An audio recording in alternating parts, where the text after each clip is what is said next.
고요한 평화와 은혜가 이 말씀을 듣는 모든 분들의 삶에 가득하기를 기도합니다. 잠시 시간을 내어 구독과 좋아요를 눌러주신다면 이 귀한 생명의 말씀이 더 많은 영혼에게 전달되는 거룩한 통로가 될 것입니다.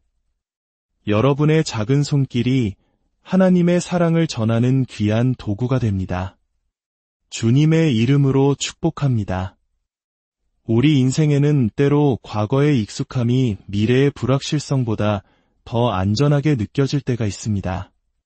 마치 오래된 신발처럼 낡고 닳았지만 내 발에 꼭 맞아 편안한 그런 느낌 말입니다. 하지만 하나님께서는 우리를 과거의 그림자에 머물도록 부르지 않으셨습니다. 그분은 우리를 위해 예비하신 놀라운 미래를 향해 담대히 나아가라고 말씀하십니다. 오늘 우리는 성경 속 위대한 여정의 한복판으로 들어가 보려 합니다. 바로 여호수아서입니다. 상상해 보십시오. 40년이라는 기나긴 세월. 이스라엘 백성들은 척박한 광야를 헤맸습니다. 그들에게 약속의 땅 가나안은 아득한 신기루와도 같았을 것입니다. 어쩌면 우리 중 많은 분들이 한국 전쟁 이후 폐허 속에서 희망을 일구어내셨던 우리 부모님, 조부모님 세대의 고된 시간을 떠올릴지도 모르겠습니다. 모든 것이 불확실하고 하루하루가 생존을 위한 투쟁이었던 그 시절처럼 이스라엘 백성에게도 40년은 인내와 연단의 시간이었습니다. 그리고 마침내 그들은 약속의 땅을 눈앞에 두게 됩니다. 요단강을 사이에 두고 적과 꿀이 흐르는 땅을 바라보고 서 있습니다. 하지만 그들의 마음은 기대와 함께 두려움으로 가득 차 있었을 것입니다.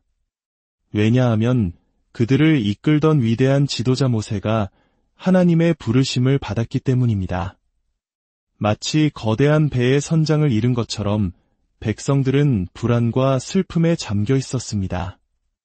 바로 그 순간 하나님께서 새로운 지도자, 눈의 아들 여호수아에게 말씀하십니다. 내 종 모세가 죽었으니 이제 너는 이 모든 백성과 더불어 일어나 이 요단을 건너 내가 그들 곧 이스라엘 자손에게 주는 그 땅으로 가라. 하나님의 말씀은 단호했습니다. 모세는 위대한 지도자였지만 그는 어제의 인물이라는 것입니다.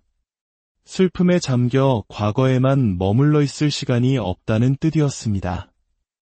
한 세대는 다음 세대에게 믿음의 바통을 넘겨주어야 합니다. 우리의 자녀들이 우리의 어깨를 딛고 더 높은 곳을 바라보게 해야 하는 것처럼 이제 여호수아와 새로운 세대가 역사의 무대 위로 올라설 시간이 된 것입니다. 과거에 사는 것은 우리 영혼을 좀먹는 가장 위험한 일 중 하나입니다. 물론 어제의 좋았던 일들은 감사히 기억하고 잘못된 일들로부터는 교훈을 얻어야 합니다. 하지만 그곳에 집을 짓고 살 수는 없습니다. 하나님께서는 여호수아에게 말씀하십니다. 이제 일어나 나아갈 시간이다. 하나님께서는 그들에게 앞으로 나아가라고 명하시면서 동시에 이미 약속하신 것을 쟁취하라고 말씀하십니다. 그들의 영적 유산을 스스로의 것으로 만들라는 것입니다. 여호수아서 1장 3절과 4절을 보십시오. 내가 모세에게 말한 바와 같이 너희 발바닥으로 밟는 곳은 모두 내가 너희에게 주었노니. 이 말씀을 깊이 묵상해 보십시오. 하나님은 내가 줄 것이다 라고 미래형으로 말씀하지 않으셨습니다. 내가 이미 주었다고 과거형으로 선포하셨습니다. 약속의 땅은 이미 그들의 것입니다. 소유권 이전 등기는 이미 끝난 것과 같습니다. 다만 그들이 아직 그 땅을 가지러 가지 않았을 뿐입니다. 바로 여기에 하나님의 주권적인 예비하심과 우리 인간의 책임이라는 위대한 진리가 교차합니다. 하나님의 약속은 보증수표와 같이 확실하지만 그것이 자동으로 우리 계좌에 입금되는 것은 아닙니다. 우리는 믿음의 발걸음을 내딛어 그 약속을 찾아와야 합니다. 하나님께서는 우리가 기도하기를 원하시지만 동시에 우리가 기도한 바를 위해 우리의 능력 안에서 행동하기를 원하십니다. 내가 이미 주었으니 너는 가서 그것을 가져라. 이것이 바로 믿음의 원리입니다. 하지만 그 길은 결코 쉽지 않을 것입니다. 하나님께서는 이 점을 너무나 잘 알고 계셨습니다. 그래서 여호수아에게 반복해서 마치 가슴에 새기듯이 말씀하십니다. 6절에서 강하고 담대하라. 7절에서 오직 강하고 극히 담대하라. 9절에서 강하고 담대하라. 그리고 18절 마지막에서도 오직 강하고 담대하라. 이렇게까지 강조하셨을까요? 왜냐하면 그들이 요단강을 건너 약속의 땅에 들어갔을 때 그곳은 빈 땅이 아니었기 때문입니다. 그 땅에는 헷 족속, 여부스 족속, 가나안 족속, 아모리 족속과 같은 하나님의 대적들이 이미 자리를 잡고 있었습니다. 즉, 우리가 하나님의 약속을 우리의 것으로 만들기 위해 나아갈 때 반드시 영적인 저항과 반대에 부딪히게 된다는 것을 의미합니다. 세상에는 그저 입으로만 무엇이든 선포하고 요구하면 이루어진다고 말하는 사람들이 있습니다. 하지만 우리는 하나님께서 주시지 않은 것을 억지로 주장할 수 없습니다. 그러나 하나님께서 약속하신 것은 담대하게 주장할 수 있으며 또 그래야만 합니다. 바로 그 일을 위해 우리는 강하고 담대해야 합니다. 다시 말해 사람이나 환경, 여러 상황에 대한 두려움이 하나님을 경외하는 마음을 압도하게 내버려 두어서는 안 된다는 것입니다. 우리는 때로 사람을 너무 의식하고 심지어 사람을 우상으로 삼기도 합니다. 만약 어떤 사람의 말이나 평가가 하나님의 말씀보다 당신의 결정에 더 큰 영향을 미친다면 그 사람이 바로 당신의 우상입니다. 사탄은 바로 이 두려움을 이용해 하나님께서 우리에게 주고자 하시는 것을 빼앗으려 합니다. 그러므로 우리는 스스로에게 늘 질문해야 합니다. 나는 지금 하나님의 뜻 안에 있는가? 이 질문에 대해 제가 아는 한 저는 하나님의 말씀에 순종하며 그분의 뜻대로 살아가고 있습니다. 라고 정직하게 대답할 수 있다면 그 어떤 저항과 반대에도 불구하고 계속해서 전진해야 합니다. 강하고 담대하게 나아가십시오. 눈에 보이지 않는 영적 싸움의 배후에는 우리가 하나님의 축복을 누리지 못하도록 방해하는 원수가 있기 때문입니다. 하나님께서는 여호수아에게 놀라운 약속을 주십니다. 내 평생에 너를 능히 대적할 자가 없으리니 내가 모세와 함께 있었던 것 같이 너와 함께 있을 것임이니라. 이 말씀은 모든 것을 바꾸어 놓습니다. 이 약속을 믿을 때 우리는 더 이상 세상의 위협이나 협박에 굴복하지 않게 됩니다. 어떤 사람도 어떤 권력도 하나님의 계획에 대해 최종 결정을 내릴 수 없다는 확신이 생기기 때문입니다. 그렇다면 어떻게 이 담대함을 유지하며 나아갈 수 있을까요? 하나님께서는 그 비결을 명확하게 알려주십니다. 바로 그분의 말씀에 단단히 묶여 있는 것입니다. 7절과 8절입니다. 오직 강하고 극히 담대하여 나의 종 모세가 내게 명령한 그 율법을 다 지켜 행하고 우로나 좌로나 치우치지 말라.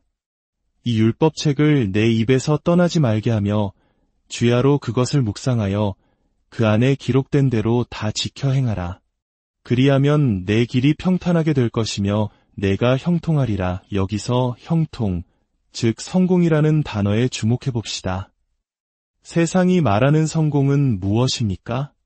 보통 얼마나 많은 돈을 가졌는지, 얼마나 높은 지위에 올랐는지, 얼마나 큰 권력을 가졌는지로 평가됩니다. 인기, 권력, 부, 지위, 이것들이 세상적인 성공의 척도입니다. 그러나 성경이 말하는 성공은 완전히 다릅니다. 성경적인 성공이란 하나님께서 당신에게 주신 목적, 즉 당신의 소명을 완수하는 것입니다. 사도행전 13장 36절은 다윗에 대해 이렇게 말합니다. 다윗은 당시에 하나님의 뜻을 따라 섬기다가 잠들어 이것이 바로 성공입니다. 사도 바울이 디모데후서 4장에서 고백했듯이 우리의 인생 마지막 날에 나는 선한 싸움을 싸우고 나의 달려갈 길을 마치고 믿음을 지켰으니 라고 말할 수 있다면 그것이야말로 진정한 성공입니다. 세상적인 부와 명예는 그 자체로 나쁜 것이 아닙니다. 하지만 그것들이 우리의 소명을 이루는 과정에서 얻어지는 보너스일 수는 있어도 그 자체가 목적이 되어서는 안 됩니다. 당신이 지금 있는 자리에서 하나님께서 원하시는 일을 하고 있다면 당신은 이미 성공의 길을 걷고 있는 것입니다. 이 성공적인 삶을 살기 위해 우리는 하나님의 말씀을 우리 삶의 중심에 두어야 합니다. 말씀을 입에서 떠나지 않게 하고 밤낮으로 묵상하며 그 안에 기록된 대로 지켜 행해야 합니다. 말씀을 그저 머리로 아는 것을 넘어 우리 영혼 깊은 곳에 새겨 삶으로 살아내야 합니다. 세상에는 수많은 의견과 생각이 존재합니다. 텔레비전을 켜거나 인터넷을 보면 서로 다른 주장들이 홍수처럼 쏟아져 나옵니다. 이 혼란 속에서 우리는 어떻게 길을 잃지 않을 수 있을까요? 바로 하나님의 말씀이라는 절대적인 기준을 붙드는 것입니다.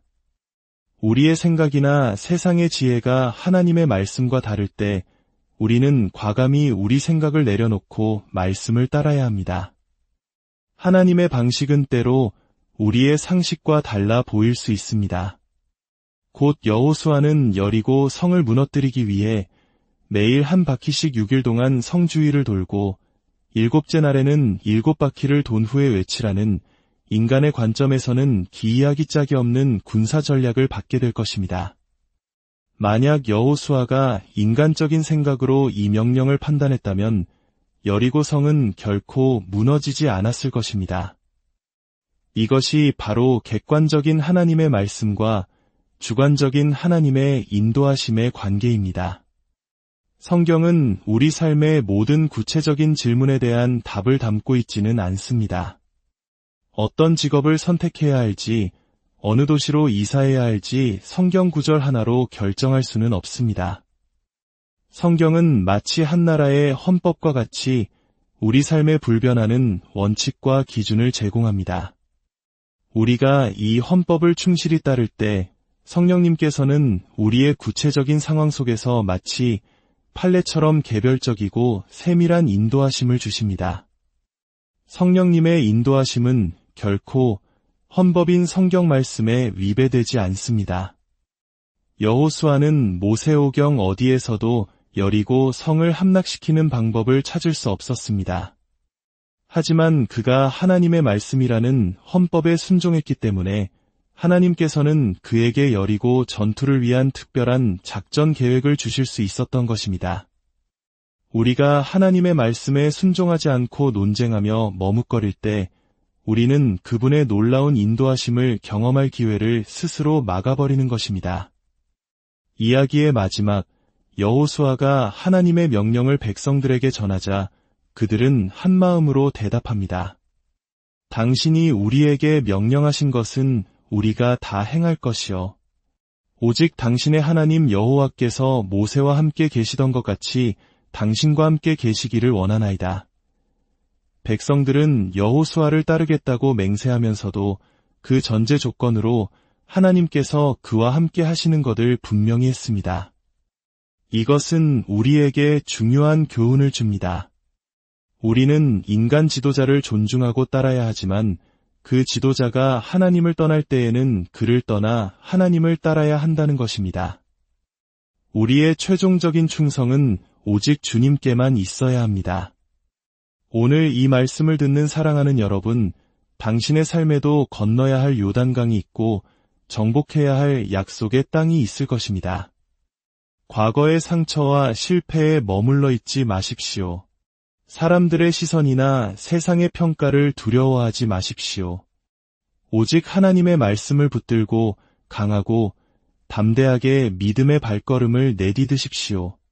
당신이 하나님의 뜻 안에 거할 때 그 어떤 대적도 당신을 무너뜨릴 수 없습니다. 주님께서 당신과 함께 하시며 당신의 길을 평탄하게 하시고 형통하게 하실 것입니다. 우리 주님의 은혜와 평강이 당신의 모든 여정 가운데 늘 함께 하시기를 간절히